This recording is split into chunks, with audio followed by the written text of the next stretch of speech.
Ya va a empezar. Si ya pusieron a grabar.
Hello and good morning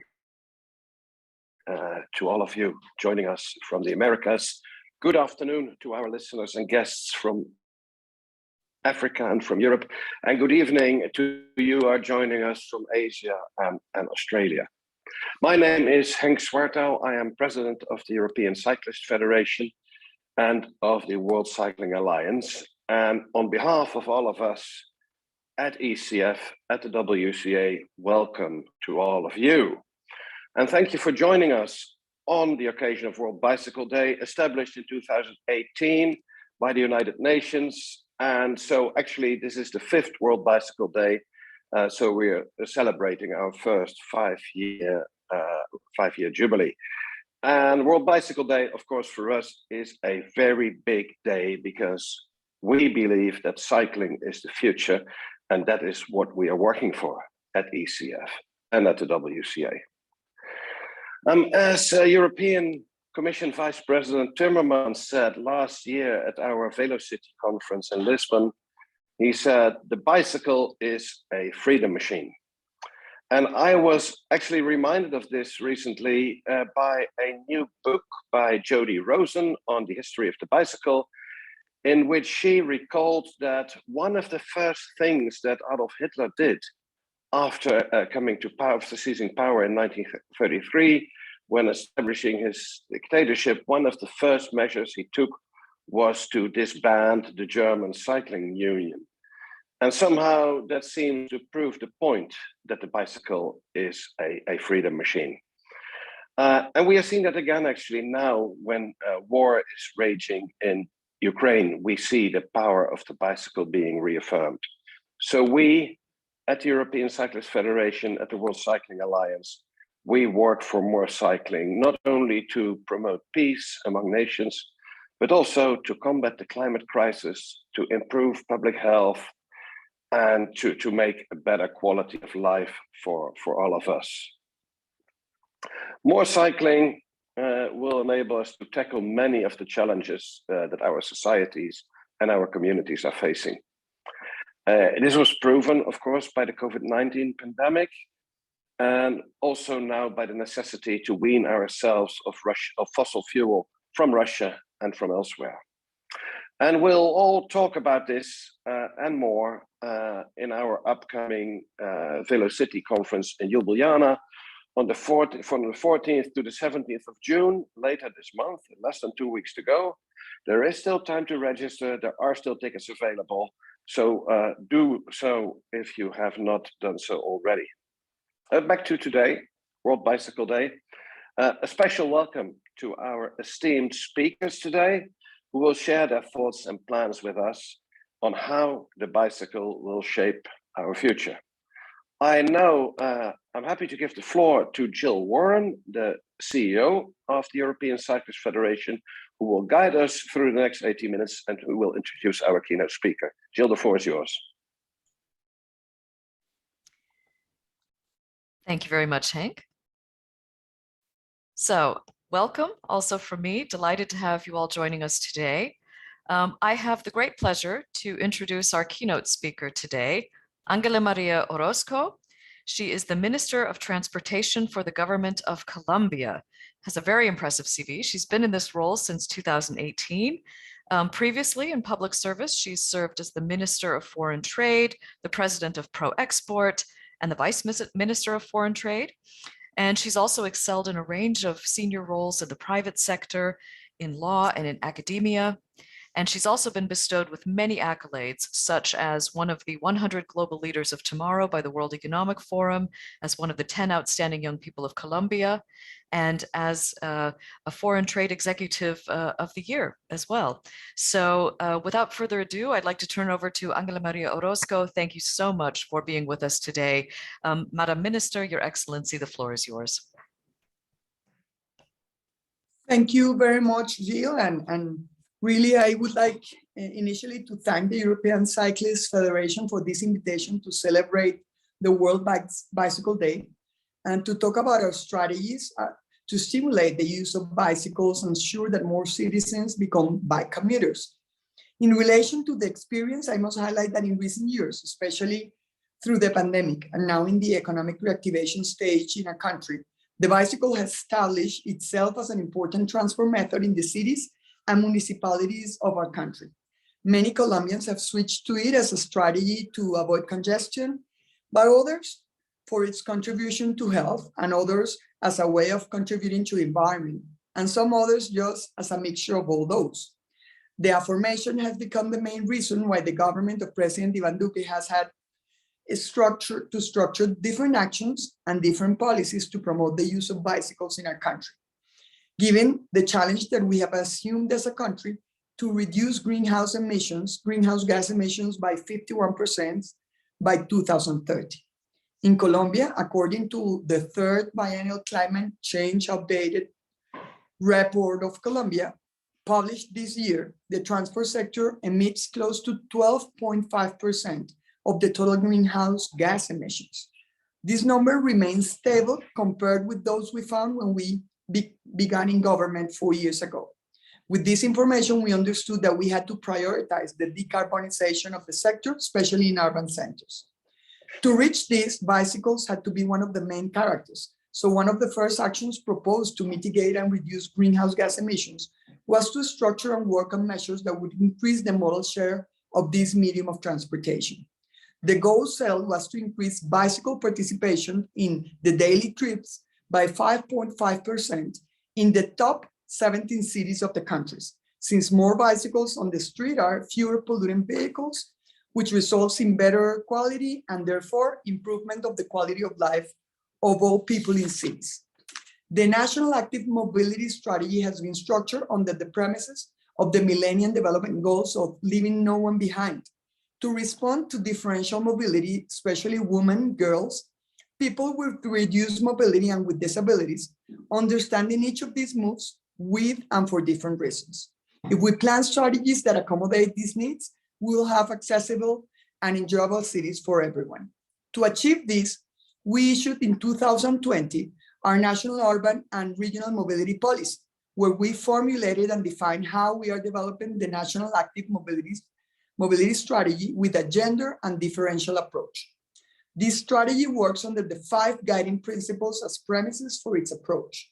The first is healthier cities, where life and public space are prioritized, promoting the development of healthy environments to solve negative problems in the health of people and the community.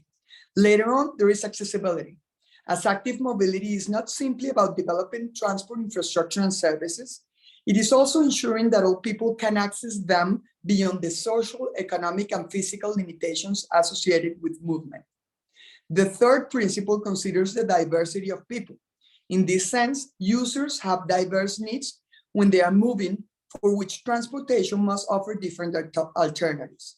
Moreover, the next is coherence with climate challenges, since promoting active mobility from its different dimensions is a strategy consistent with the challenge of combating climate change. And finally, we have the principle of caring for life, putting the health and the experience of people and other living beings in the public space as a starting point for the planning and development of the city, since this must focus on safety, convenience, culture, and comfort so that the active modes become a real choice. The National Active Mobility Strategy aims to reduce gender gaps, road accidents, also to generate environmental and social awareness and a better relationship with the environment. All of the previous have the potential to affect at a greater or lesser extent the reconstruction of ties and a cultural transformation with the cities and with the citizens, which later will reach at a country level. So this is why we start at the city level. In Colombia, the bike means a transport mode not only for people in the cities, but also in the rural areas. It's also a promoter of small businesses. It's also an actor in the logistics change. It's an element of recreation and sports. And it's also an object of encounter of the communities who see it as an instrument for economic reactivation with different community and women's leadership. In this context, the bicycle becomes a crucial element in the intermodality within cities, seeking to provide a greater number of passengers in public transport as a complement to active mobility actions. For these reasons, having bicycle parking spaces within the mass public transportation systems has become an essential element, which must be taken into account in the initial design of the public transportation systems, so that in the future they will be developing together with the public bicycle systems in the cities. This is important because within the gender and differential approach, it has been seen that there are people who take care of boys, girls, elders, and people with disabilities who need to find the mobility of accessing public bicycles near transport stations. Hopefully, as far as possible and in the near future, we will see bicycles designed for different bodies and needs, such as tandem bicycles, bicycles with accessories for the transfer of children, and bicycles adapted to care mobility, among others.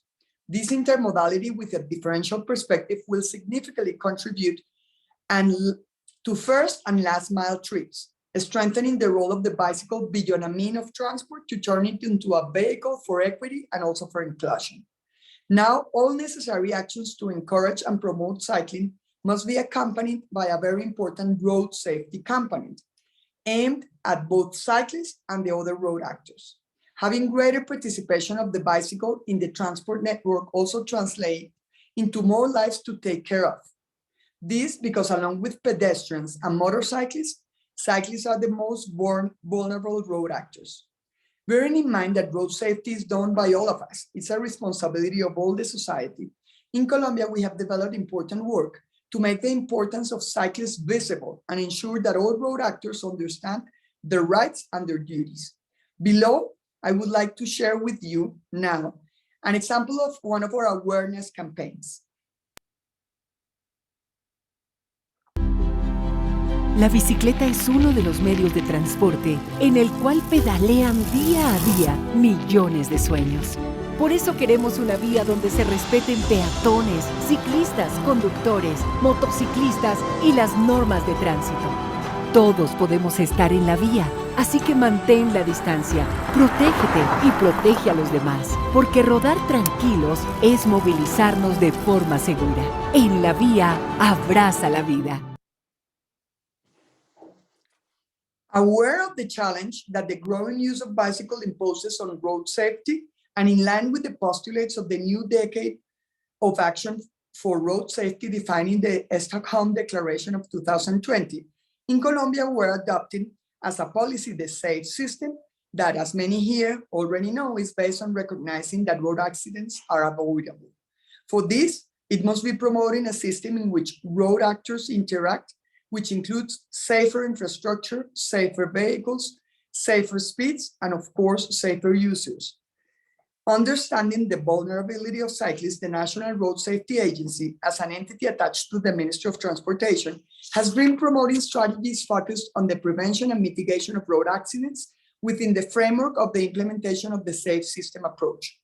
This has included very important work for the structuring and implementation of educational projects for cyclists of all ages, with an emphasis on children and adolescents.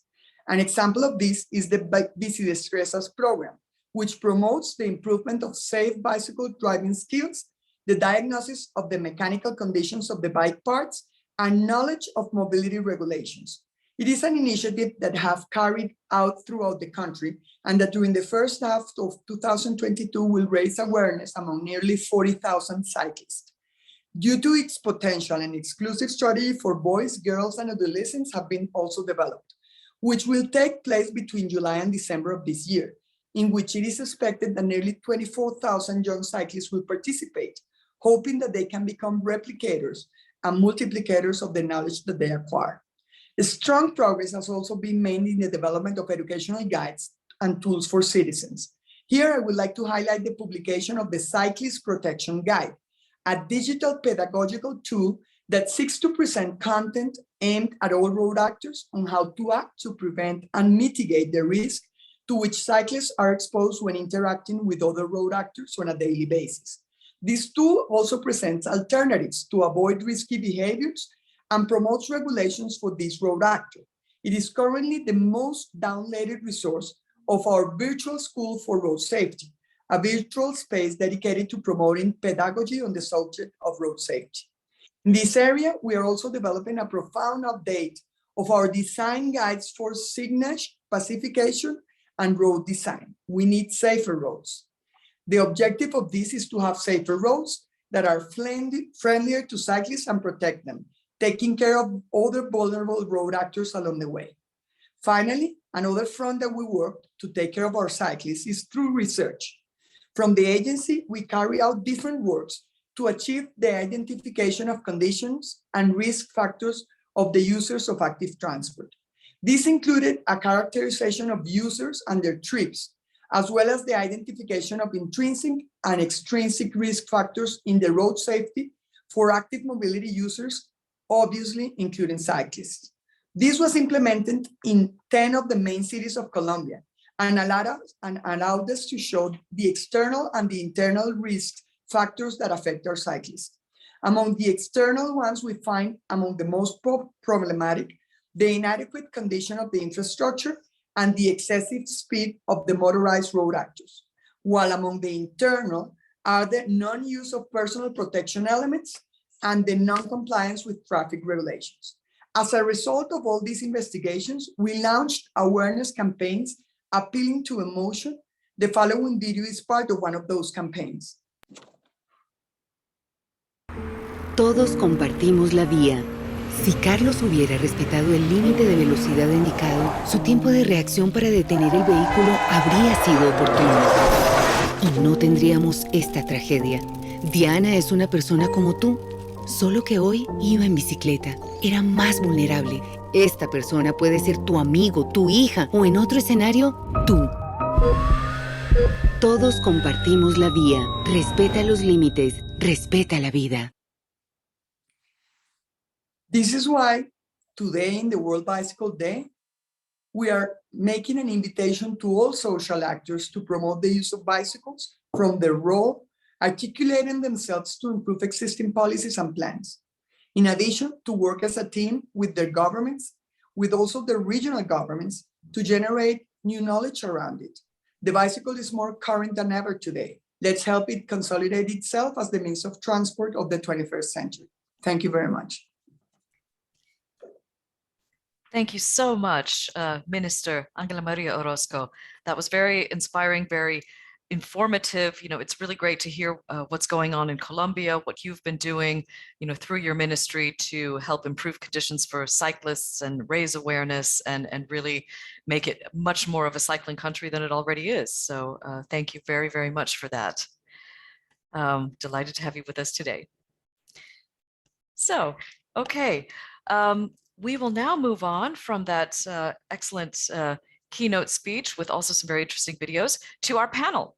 And I would like to introduce our 5 panelists today. So we have with us Charlotte Nørlund-Matthiessen. She is a policy advisor in the cabinet of Commissioner Adina Vălean, the Commissioner of Transport of the European Commission. In this role, Charlotte covers topics like alternative fuels infrastructure, connected and automated mobility, urban mobility, multimodality, logistics, and research and innovation. And prior to joining the cabinet, she worked in the European Parliament for French MEP Dominique Riquet on transport, industry, and defense matters. And she's also worked as a public affairs consultant on digital issues and is also a co-founder of a startup on European citizens initiatives. Welcome, Charlotte. We also have with us today Amina Lanaya. Amina is the Director General of the Union Cycliste Internationale. She was appointed to this role in September 2017 and is the first woman to occupy the post since the federation was founded in 1900. She's also one of the few female executives in charge of an international sports federation. Amina heads up a team of 120 people she's based in Switzerland. A passionate sports fan and a keen recreational cyclist, Lanaya is also a committed supporter of causes such as gender equality and diversity in sport and governance, integrity at all levels, and sustainable development. Welcome, Amina. Delighted to have you with us today. We also have with us Lucy Saunders. Lucy is the Director of Healthy Streets. Lucy's a public health specialist, urbanist, and transport planner. She created the Healthy Streets approach, which is an evidence-based framework for decision-making at every level to embed public health in city transport, public realm, and planning. And building on her success in London, she now shares this expertise with developers, cities, and regions globally. Her highly influential work puts health at the heart of city policy, and she's done this in London. And this is the framework, the Healthy Streets framework of the mayor's 25-year transport strategy, a pillar of the London plan, and part of all the mayor's statutory strategies. She has developed bespoke Healthy Streets tools to enable practitioners to apply the Healthy Streets approach in horizon scanning, case making, design, implementation, and evaluation. And she's trained over 500 practitioners in the UK and abroad. So welcome, Lucy. We also have with us Reetta Putkonen.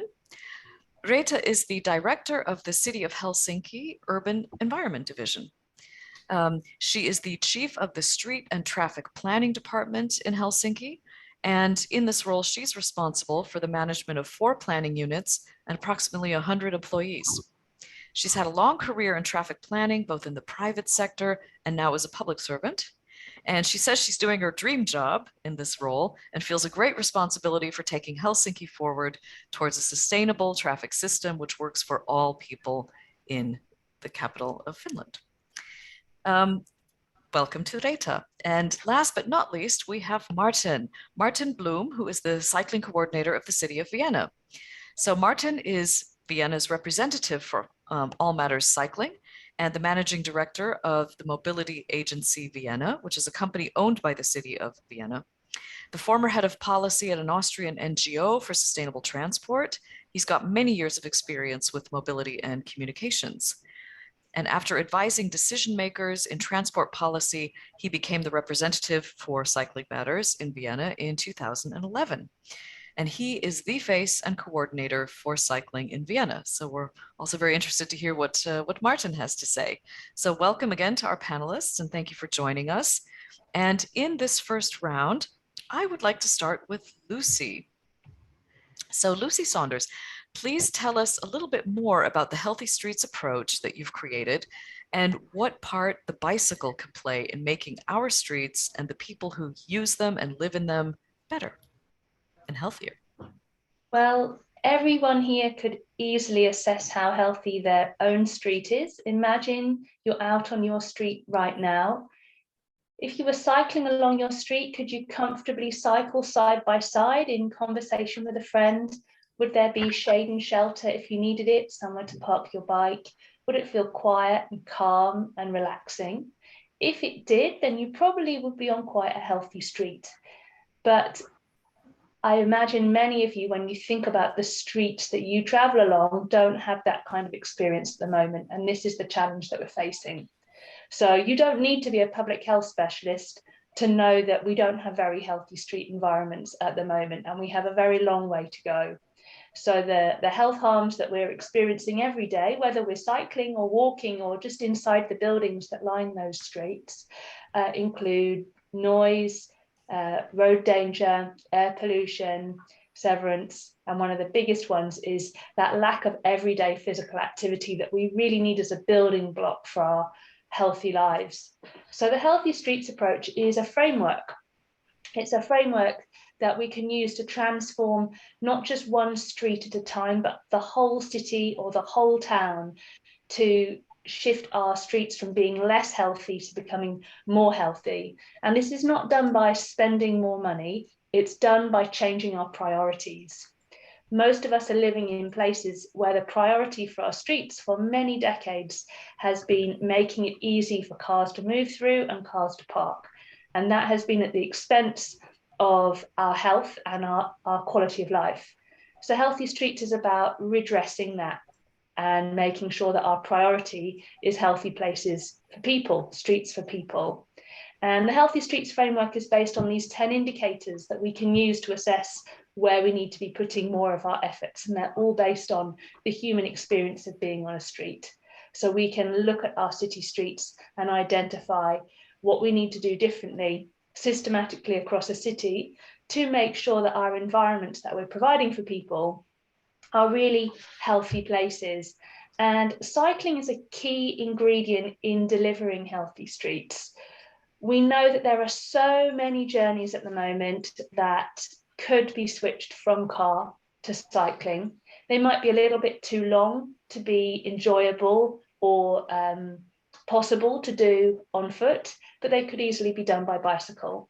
We have many vehicles passing through our streets, carrying objects, carrying loads and deliveries that could easily be carried on a bicycle. So in terms of ensuring mobility in cities and towns, we can achieve most of it using bicycles that we currently use cars for. And that's really a key important part of it. But also when we think about human health, there are many people who would find it physically very difficult to walk longer distances, or they wouldn't find it enjoyable enough that they would do a longer journey on foot. And for those people, we can switch them from car to e-bike or car to bicycle, and they will get the health benefits as well as the mobility benefits without all those negative impacts on others of noise and road danger and air pollution. So if we shift the majority of our car journeys to cycling in our cities, we would see healthier streets overnight. And then we can further enhance that by focusing on issues of seating, accessible walking spaces, shade from trees, and beautiful planting to make our cities really places for people. Thanks very much, Lucy. That was a really nice way to kick off the panel, imagining how all of our streets could be much healthier. I'd like to turn to Amina now. Amina, UCI, the organization that you head up, is the umbrella organization for national cycling sport bodies from all over the world. And through your UCI Bike City label, you seek to support and reward cities and regions which not only host major UCI cycling events, but also invest in developing community cycling and the related infrastructure and programs. So could you tell us a little bit more about the Bike City label and how it can help shape the future of everyday cycling in those cities? Of course, and thank you, Jill, and it's a pleasure for me to attend and to participate in this conference. So thank you for that on this World Bicycle Day. And well, we all know that cycling is not only a sport, it's also a mode of transport. So the UCI has a great opportunity and duty to promote cycling as a competitive sport, but also a healthy, fun activity and an efficient and sustainable means of transport. In fact, the UCI Bike City label is part of the UCI's wider Cycling for All program. And the objective is to recognize cities and regions all over the globe that not only invest in sporting events, but also develop strategies to improve everyday cycling for their citizens. So UCI Bike Cities and regions ensure that bicycles are a key part of sustainable lifestyles. The long-term aim of the label is to develop a global network of cities and regions that create examples of how sports can help create better and safer places for all people on bikes, regardless of their age, fitness, or background. And to receive this UCI Bike City label, actually, cities and regions must meet the criteria of two key pillars. Because we're still an international sporting governing body, they have to host major UCI cycling events as one criteria. But the second criteria is about investing in cycling for all in line with 8 specific criteria, which include a long-term strategy, dedicating funding, road safety, cycling infrastructure, cycling education for children and mass events, and this among others.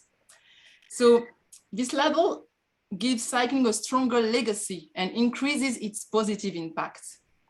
And we are pleased and proud to count 20 cities and regions from 13 different countries on 4 continents, which have already received the UCI Bike City label, which is great for us. And of course, we want more cities, and we want to inspire more cities and regions to get this UCI Bike City label. And you know, this label is not just a certification. One of the main aims of the network is to share knowledge and information. And cities and regions know that they can learn from each other via communications, events, and partnerships created by the UCI.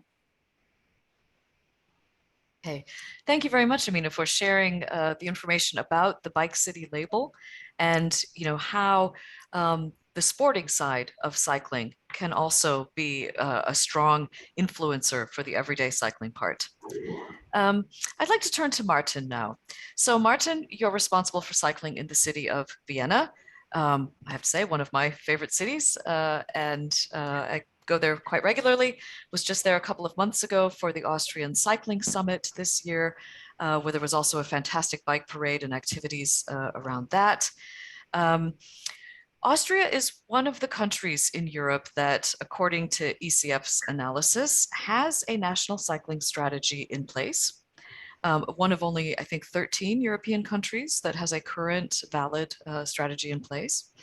And at the Austrian Cycling Summit, we heard a lot about plans to further develop cycling in Austria generally and in the specific regions, cities and towns. And could you just give us an idea of what's planned for the next few years in Vienna? Yes, thank you, Jill, and thank you for this great event on World Bicycle Day.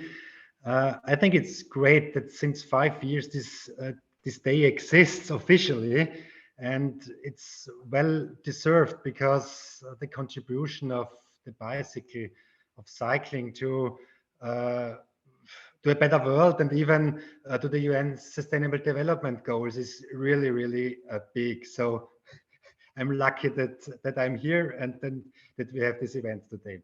Yes, as you mentioned, Jill, we have a national cycling strategy in Austria, and I think Austria is a really good example for that, because thanks to this strategy, we have a nationwide coordination of actors at the various levels, and of municipalities, of regions and cities, and they are networked now to each other. And this is a really big value because we benefit from each other, and we share mistakes, what we have reached, what are the lessons learned.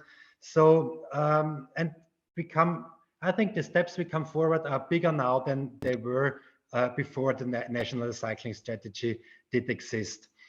And yeah, what is very important too, and very important for the city of Vienna as well, is that there is a funding that's provided through the National Cycling Strategy for cycling infrastructure. That means the government of Austria co-finances cycling paths in Vienna too, and in other municipalities and regions in Austria, and that's very important. And so now I come to Vienna, to the city of Vienna. Vienna, we are investing currently more than ever before in cycle paths and cycling infrastructure. We are a city of about 2 million, nearly 2 million people, And our goal is to invest 27 million euros per year within the next years, and 5 years, 10 years. So that's really a big step forward for us in Vienna. You have to imagine Vienna is a city, traditionally a city of public transport and walking. So we have short distances, and 65% of the trips in Vienna are made by public transport and walking. So we increased, nearly doubled the cycling within the last 10 years in Vienna, from a model share from 5% to 9%. So that's already a big advance. And yeah, but there is a big potential in cycling in Vienna, especially when it comes to our goal to further reduce car traffic in Vienna. And yeah, therefore we are expanding the bicycle network. And for example, we have a big access from the city center across the Danube to the northwest of Vienna, and we are building a broad bicycle path from, these are 7 kilometers long, and two-way cycle lanes with a width of 4 to 5 meters mostly. So this is a huge improvement for the city. It's one example what we are doing, and there are several projects across the whole city, and that's very important to get forward and to set up the transformation we need for climate protection and against global warming. Mm-hmm. Okay, thank you very much, Martin. Next Tuesday in Vienna, I understand that a group of cyclists is taking off from the ministry, embarking on their journey by bike to the VeloCity conference in Ljubljana. So that's a pretty exciting exciting thing, and we'll be following their journey all the way there. Great. Yeah. Yes. Okay, good. Reetta, let's move to Helsinki now. So Helsinki is known to have really bold ambitions when it comes to cycling. In fact, on the City of Helsinki website, there's an article on there from last year, which is entitled, "Helsinki aims to be the third best cycling city in the world." Okay, that's a pretty bold ambition. I'm assuming the third city after Amsterdam and Copenhagen, which people generally considered to be two of the most advanced cycling cities in the world. But could you tell us a bit more about that and how you see the bicycle's role in Helsinki's future? Yes, thank you for inviting me to this really nice panel. Yes, we have really bold goals for being a good and improved bicycle town. And the reason for that is Helsinki is growing quite fast. Every year we are building 8,000 new homes for new citizens who comes to Helsinki. And compared to our population, which is 640,000 right now, this annual growing number is quite high.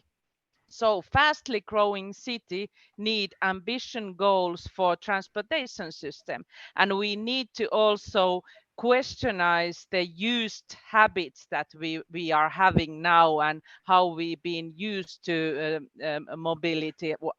People are moving here. So we are changing also our transportation system totally. Sustainable modes are important factor in our transportation system. And nowadays, our split model before COVID was that pedestrian were about 30% cars, 20% public transportation, almost 40%, and bikes about 10%. So I think it's quite same as Vienna. You had like 9%. And we are also very public transportation orientated city.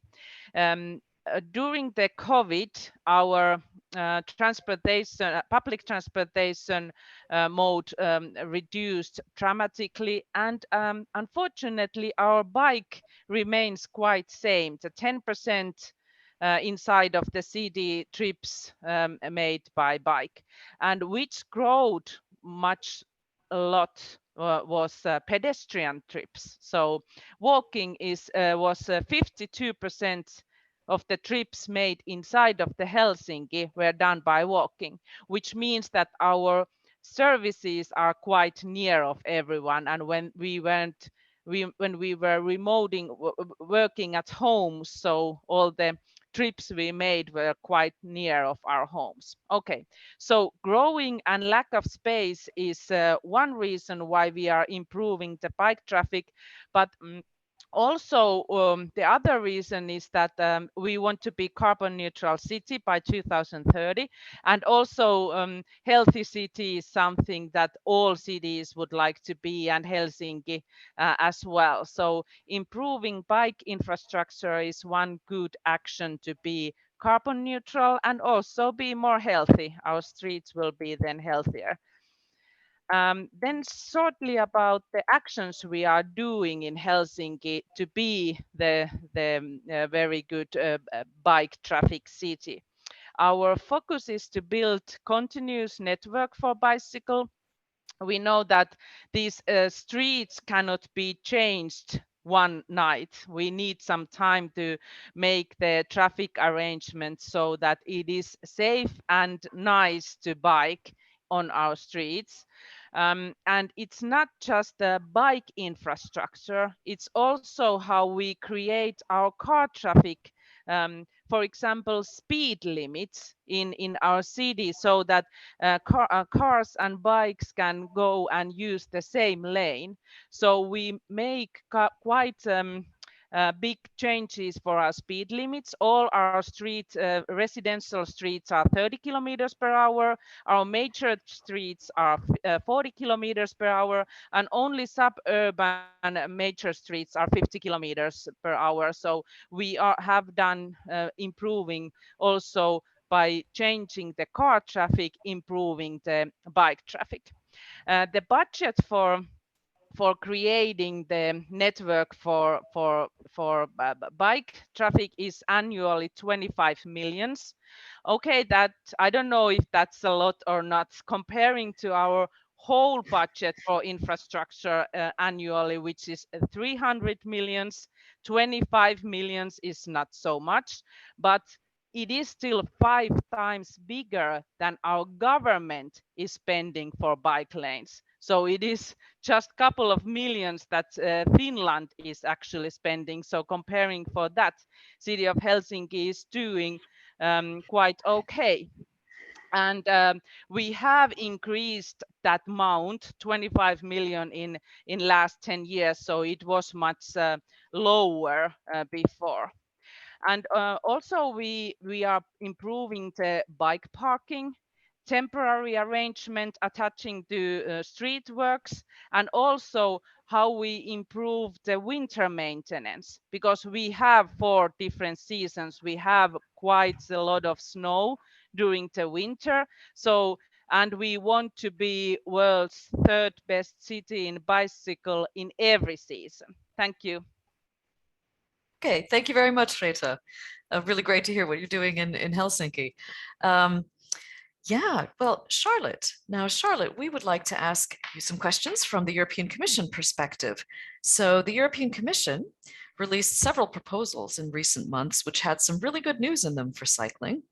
So the European Mobility Framework, for example, and the proposal for the revised Energy Performance of Buildings Directive. The Urban Mobility Framework even stated in it, I quote, "A clear priority should be placed at national and local level on the development of public transport, walking and cycling, as well as connected shared mobility services." End quote. And this is the first time in history, as far as I'm aware, that the European Commission has prioritized investment in these modes as the backbone of urban mobility. And I'd like to ask you how you think that this can help boost cycling in Europe's cities in the coming years.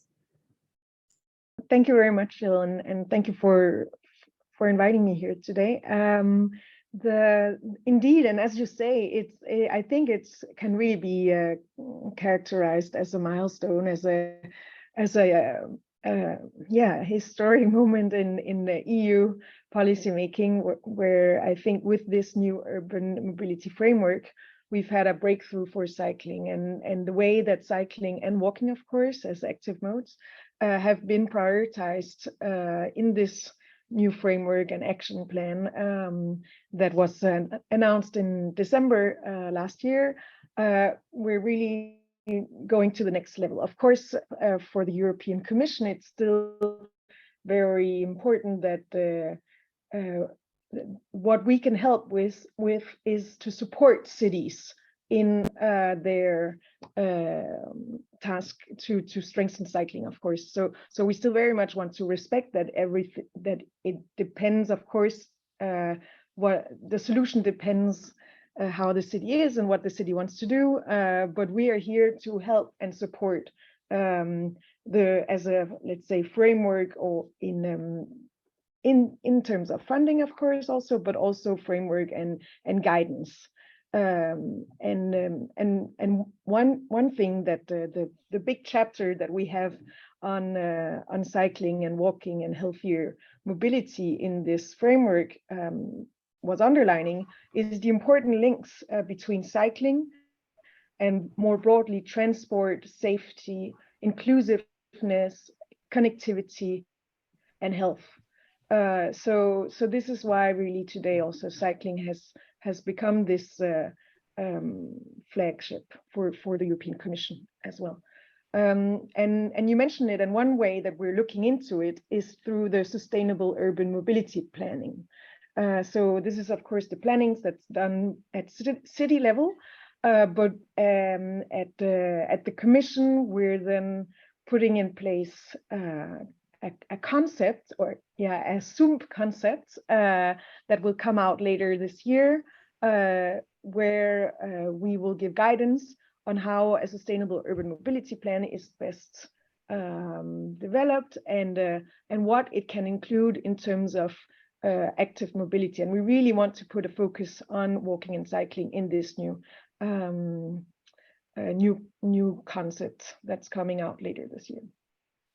Now, in addition to the sustainable urban mobility plans, we also revised the regulation on the Trans-European Transport Network, which is the main, let's say, text in the EU for connecting the EU through transport with the main corridors, the comprehensive and core networks. Within this TEN-T proposal, we have then proposed that 424 cities adopt such sustainable urban mobility plans by 2025, and then that they collect these relevant data to make sure that these plans are as effective as possible. And this is where cycling really also comes in, and the role of cities, showing how efficient and how useful the cycling is to decarbonize cities. So this is, of course, and then you also have another element in the TEN-T regulation that looks at the multimodal passenger hubs, basically, to make sure that these hubs also now integrate well cycling infrastructure into these areas, so that you have a good multimodal system. And this is the key word here, I think, is for the Commission, is that we really need now to perceive our transport network and system as a multimodal system, and with public transport at the core, and very much also cycling. And then you mentioned also the Energy Performance of Buildings Directive, which where a new proposal is now on the table, a revision, where we're looking how we can introduce requirements for new buildings to have bicycle parkings and e-bike charging points for the new buildings, but also renovated buildings. So these are some elements that we're looking at, let's say, at a more horizontal EU level. And you mentioned funding as well, where the binding requirements in the TEN-T through the sustainable urban mobility plans can, of course, also trigger funding from the Connecting Europe facility, especially cycling infrastructure, because that's what the Connecting Europe facility is about. But also the recovery and resilience funds of member states have really been a good opportunity for member states to get funding for more cycling infrastructure. And I think not one last source, you can say, of funding, not to forget here, is the EU Social Climate Fund, that also really is looking at how to better purchase bikes with premiums, e-bikes, paid subscriptions, lease bicycles, or free access to shared bicycles. So this is something we're looking at through the Social Climate Fund. So those are some elements from my side, and happy to continue the discussion. Thank you very much. Okay, thank you very much for that, Charlotte. Very interesting to hear everything that's going on at European Commission level, also to help cities in encouraging, enabling more cycling. I'd like to ask a question to all panelists, and I'd like to ask each of you to just share with us maybe one or two challenges that you face in your work to help enable more and better cycling. And I think I'll go back to Lucy for that. We know everything's not always smooth sailing. What kind of challenges do you face in your work? So I think one of the biggest challenges faced by cities and countries when they're looking to increase cycling is around the framing of that conversation. Because actually many people currently don't cycle and don't imagine that they're going to want to cycle. And there's been a tendency for us to promote the benefits to people of taking up cycling. Whereas what I recommend we do is we focus on the benefits of having healthier street environments. And as we've discussed, cycling is a core part of that. So rather than talking to people about how they would personally benefit from taking up cycling, we can talk to them about how they would benefit from streets that are quieter, more relaxing, more shade, more socializing, easier to cross, more pleasant places to spend time, and that they will get benefits from other people cycling, that their street will feel quieter, their air will be cleaner, their street will feel safer if other people are cycling, so that it doesn't feel like we are asking them to take on a new activity that maybe doesn't appeal to them right now, but instead we're offering them an improved quality of life, an improved environment as a result of them encouraging and supporting street environments to be made better for other people to cycle.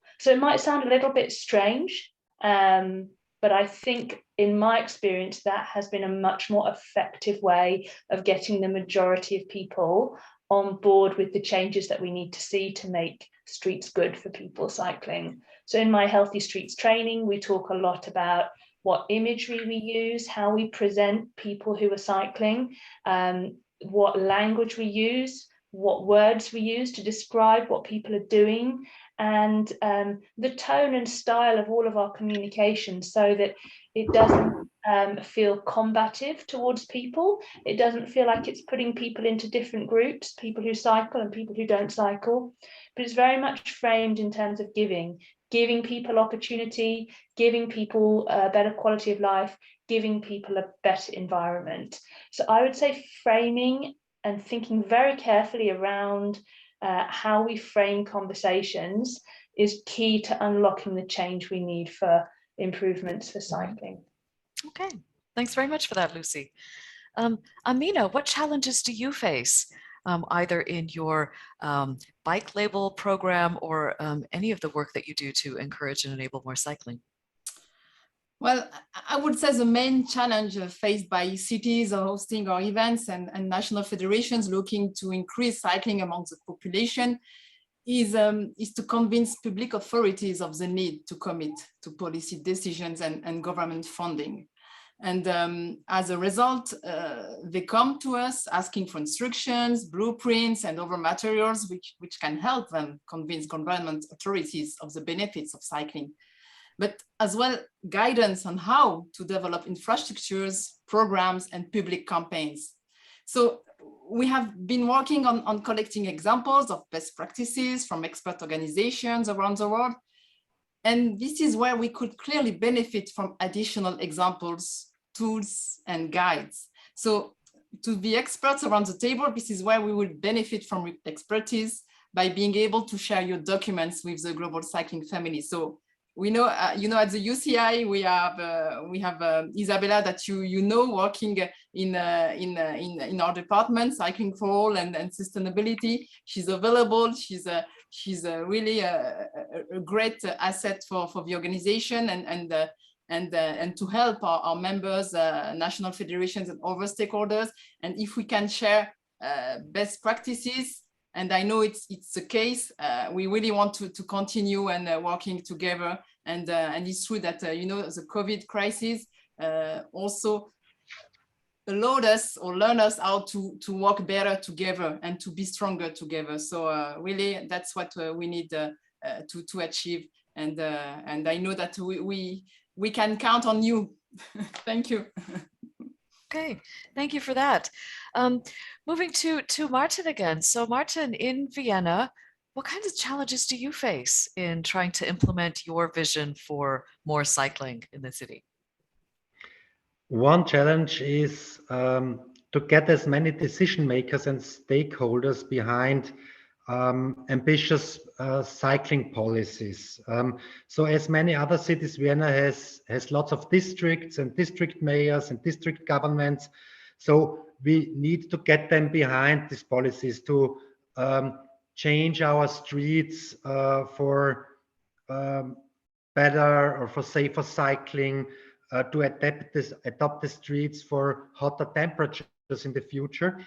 And what we are doing for that is we are doing district cycling or borough cycling concept or strategies together with the stakeholders in the boroughs of Vienna.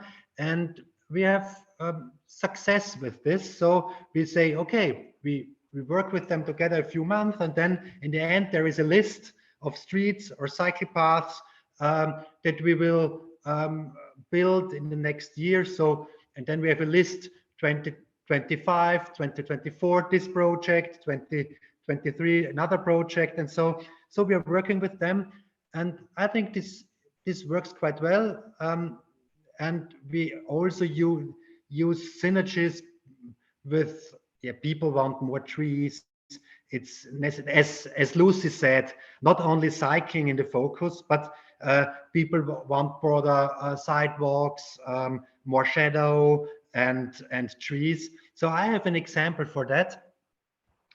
One of our main projects for the next year and the year after that is the cycling connection from the Vienna main train station to the Vienna city center. And there is a too small cycle path now, but this is a street of about, I don't know, it's 2 kilometers long, and we need to really improve this. So we have a citizen participation in this project. And the first step, we ask the citizens in this borough there, around the street, what quality should the street have after the rebuilding of the street? What qualities? And we ask them to rank the qualities. So we ask them, do they want greening, more trees, shadow first? Second, traffic calming. Third, more space for walking and sitting and so on. And fourth was lots of parking spaces. And you can imagine it was a very clear result. First was more greening, more shadow, more trees.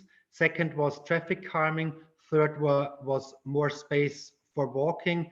And fourth was as many parking spaces as possible. So this is very interesting because it contradicts what often is the public discussion, the parking places. So my impression is that people would be willing to go further than many of us would assume.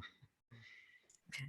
That's very interesting because we hear that car owners who can scream the loudest if they don't want parking spaces taken away, or that can be a very controversial issue for lots of cities. Yeah.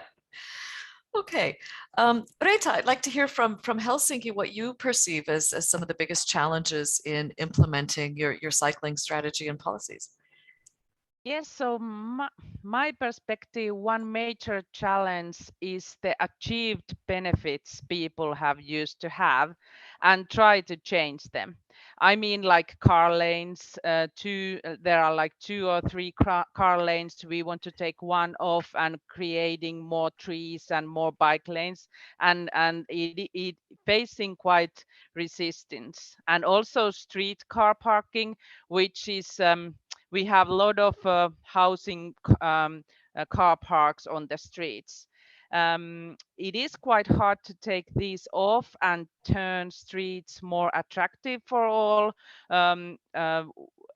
We are facing lack of space, and we need to prioritize the street usage. It is not possible to give everyone everything, and it is hard because people are resisting the change, although the change would improve their quality of life, because now they know what they are having, and changing might be hard to understand.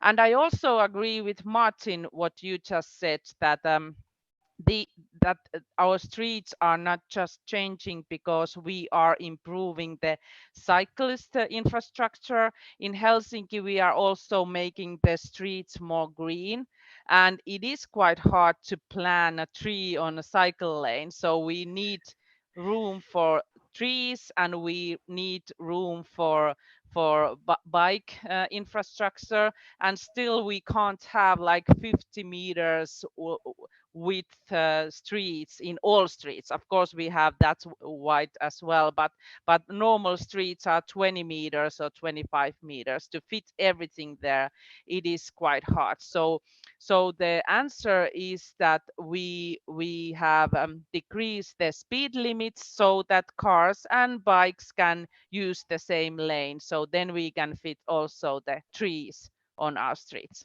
Thank you. Okay, thank you, Reetta. And Charlotte, to you as well. I'm sure that inside the European Commission, inside DG Move, you also face challenges in, trying to have policies and legislation and things that improves and increases cycling. Could you tell us a little bit about that? Yes, of course. It's of course a whole other nature of challenges. But I think from a transport perspective, probably the challenge is we need to get into that logic of multimodality and to shift from mode by mode policy making to real multimodal policy making, including cycling, and therefore also including cycling as a transport mode. So I think that's the main challenge probably. Mm-hmm. Okay, thank you. I have a few more questions. So we've got about a little less than 10 minutes left in our panel round of questioning, because after that, we're going to have a surprise keynote delivered by video after that. But let's go back to, I think we'll go back in the reverse order. So Charlotte, just sticking with you.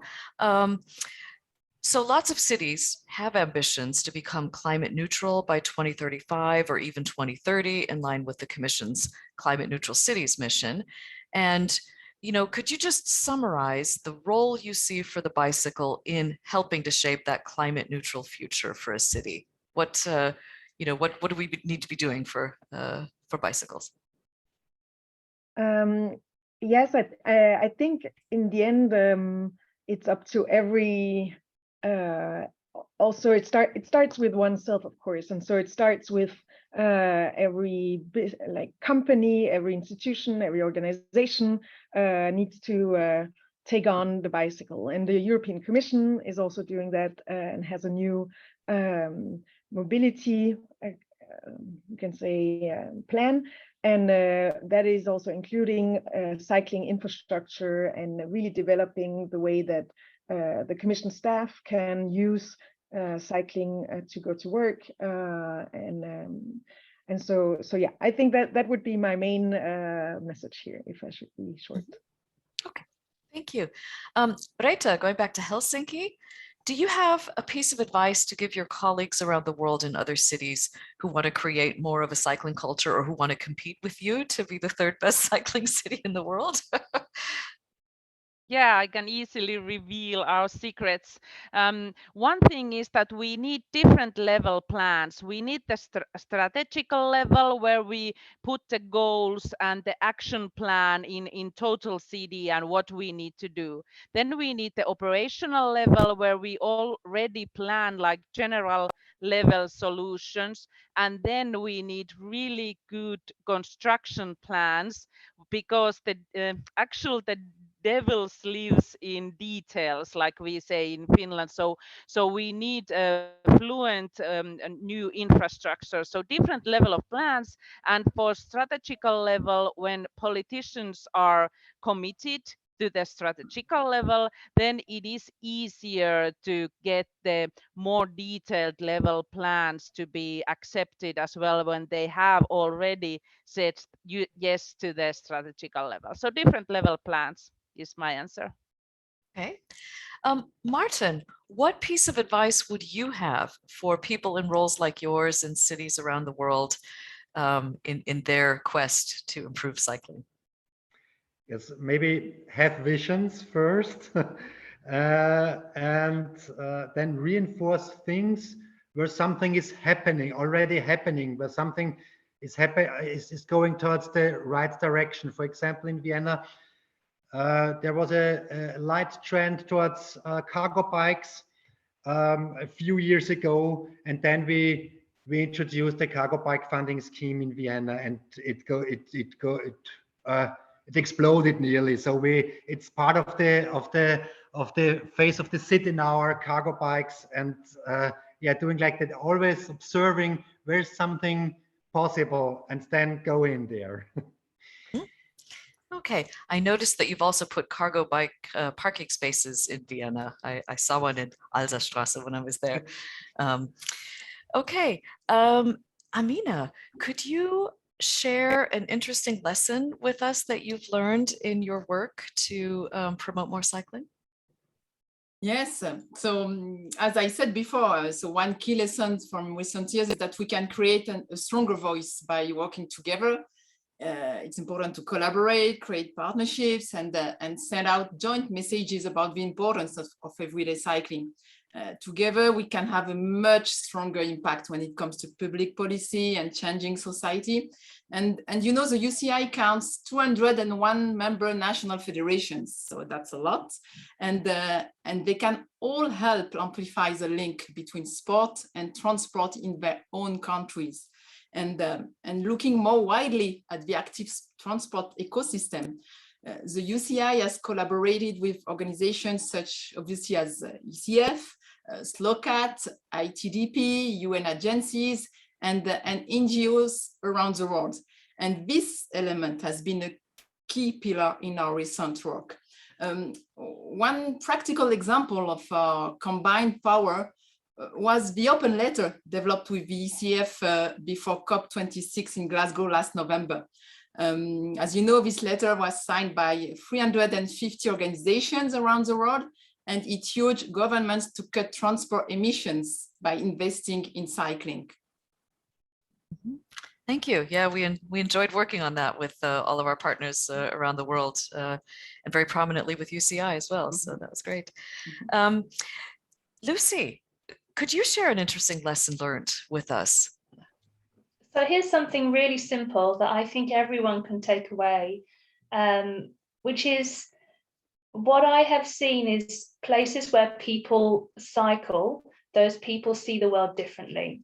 In the UK recently, the government introduced a rule that anyone who is designing a new road layout should cycle that route before and afterwards. And this was a real revelation to many engineers who have not cycled for many years, that they are expected now that they should cycle. But I don't just see this with the designers of new roads, but I see the effect of when politicians are invited out on a sunny day to ride a bicycle. They realize how close places are together and the potential of the bicycle as a mode of travel. People who are disabled, who feel very restricted in their lives, to take them out cycling and for them to see the freedom that it gives them. But many other professionals as well can really change their perspective. So if you have the opportunity to take out public transport drivers, police officers, maybe also people who work in construction and people who are driving delivery vehicles, people who are driving for work, local businesses. I find that when people have tried cycling, they have a very different perspective of it. So if you have a spare bike or an e-bike, even better, offer people the opportunity to ride with you. And I think you'll find that it changes people's minds much more effectively than very fine words that you spend a lot of time writing in documents. So if you need to write documents, but also offer to take those people out on a bicycle as well. Okay, thanks very much, Lucy. We're going to conclude with a really, really quick speed round. So just a reaction from each of you. What's one thing that you hope cycling will look like in our cities and countries in the year 2050 compared to today? So in almost 30 years. Lucy, what do you think that will be? I think 30 km/h speed limit on every street in every city is what we need for cycling cities by 2050. Okay. Amina, what do you think we'll see in 2050? Let's say that the sport of cycling will provide an even stronger platform for the promotion of cycling for all, through partnerships, as I already said, events, athlete ambassadors, and legacy plans. But most importantly, that cycling will be recognized as a key mode of transport on the global level, and that world leaders will take key steps to grow active mobility. Thank you. Excellent. Reetta, what do you think we'll see? I would say in Helsinki, we will have a bike as an equal mode for others all year round, because we have the winter as well. So we have all people just thinking, why not to use my bike, because it is the most practical way of going where I'm going. Okay. And Martin, what's it going to look like in Vienna in 2050? I hope our cities will be dominated by greener streets, traffic-calm streets, where also children can cycle independently. That's my wish. Excellent. And Charlotte, what wish would you like to share with us? So speaking in a very personal way here, I think that it would be great if we have lanes for the fasts and for the e-bikes and lanes for the normal bikes that take up most part of the streets. Mm-hmm. Excellent. That all sounds like really good parts of a vision for the future. I'd like to give a round of applause for our speakers, and a big thanks from ECF and the World Cycling Alliance for joining us today for this event. And I would now like to turn over to the colleagues to show us a video of Deputy Prime Minister and Mobility Minister Georges Gilquinet here in Belgium, who's going to share by video some breaking news with us from just a day ago. Ladies and gentlemen, what a pleasure to meet you today, this Friday, 3rd of June, International Bike Day. I would like to thank the ECF for the invitation to come here to talk to you about a subject that is particularly important for the future of cycling and by extension for living environment and our planet. Yesterday, the Council of European Transport Ministers met in Luxembourg. We wanted to move the cause forward, to take cycling to the next level. Some mobility ministers across the European Union have come with us to co-sign the European Bicycle Declaration. And our message is clear. At a time when climate change has become a reality for many of us, when European cities are congested, when energy prices are exploding, the European Union must have an ambitious vision for cycling. It's about time. Citizens throughout Europe have turned to cycling as one of the most environmentally friendly modes of transport. In just a few years, the growth of cycling has increased dramatically across the continent. The COVID crisis has forced us to slow down and has changed our habits. It has proved to be a boost for cycling, as has been the case in the heart of my capital, Brussels. In view of this positive change, local authorities, regions and states have been at the forefront in supporting and investing in cycling, in creating and improving much needed infrastructure. It's time for the European Union to recognize this sustainable, efficient and modern mode of transport, which has a positive impact on our economy. With its Green Deal, the European Union has set the framework to achieve carbon neutrality by 2050. The objectives are ambitious and necessary. The transport sector alone accounts for a quarter of the European Union's greenhouse gas emission. In order to achieve carbon neutrality, we must prevent no less than 90% of transport emission. In light of our common ambition, the European Union cannot afford to snub or ignore the bicycle. It's a zero-emission vehicle. It doesn't pollute the air we breathe. It already saves more than 16 million tons of CO2 per year. And the potential is there. In Europe, half of all car journeys are less than 5 kilometers. This provides ample opportunity to get in the saddle. Cargo bikes could replace nearly 20 of the vans that pollute and congest our urban centers. Its benefits for our environment, our health and our well-being are indisputable. They need to be taken into consideration. That is why we decided to unite and once again appeal to the European Union. We hope this will not be in vain.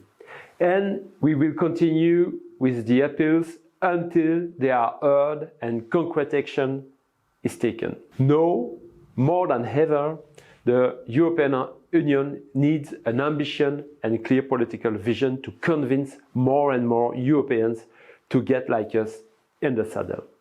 We call on the European Commission to launch a proper action plan at EU level to promote the use of cycling. We want the European Commission to prioritize the bicycle in a new initiative such as the Climate Pact, the new coming EU Smart and Sustainable Transport Strategy and the new EU Urban Mobility Strategy.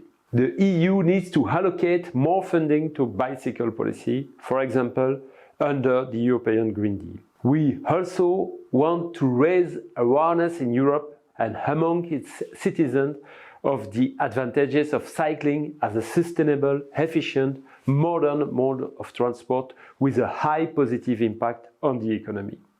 More specifically, we call on the European Commission to develop and implement an EU-level strategic policy on cycling, which should list all the goals within the EU's area of competence that would benefit from an increase in the modal share of cycling, identify EU policy and funding instruments that have already been mobilized or that should be mobilized in order to increase the mode share of cycling and promote cycling-related employment in the EU, and include cycling in the aforementioned EU policies and funding instrument. We also call on EU member states to further promote cycling in their mobility policy and take actions such as launching ambitious campaigns to stimulate cycling and raise citizen awareness of its benefits, increasing the availability of high-quality safe bicycle infrastructure, including safe bicycle parking and more dense networks of safe bike lanes on local roads. And last but not least, we intend to make 2024 the European Year of the Bike. This was a suggestion from ECF. Thanks again for the hint. 2021 was the year of rail. It showed the full potential of this high quality and sustainable mode of transport.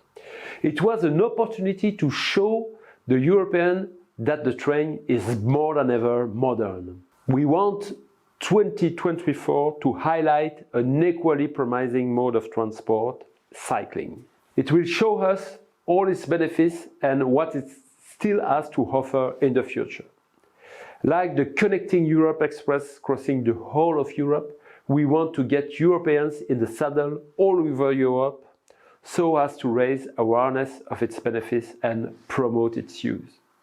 Recognizing the bike for its true value is a priority. Because recognizing the bicycle as a transport mode of the future in its own rights provides a solution to the hours of congestion experienced by many Europeans, provides a solution to ensure cleaner air for our children and parents in cities, provides a solution that supports 750,000 workers across Europe, and these jobs cannot be relocated. Finally, it provides a solution for a sustainable future that we all need. Cycling is a part of the solution for today and tomorrow, en route to the 2024 European Year of Cycling, and a vision that will harness its full potential. Long life to the bike.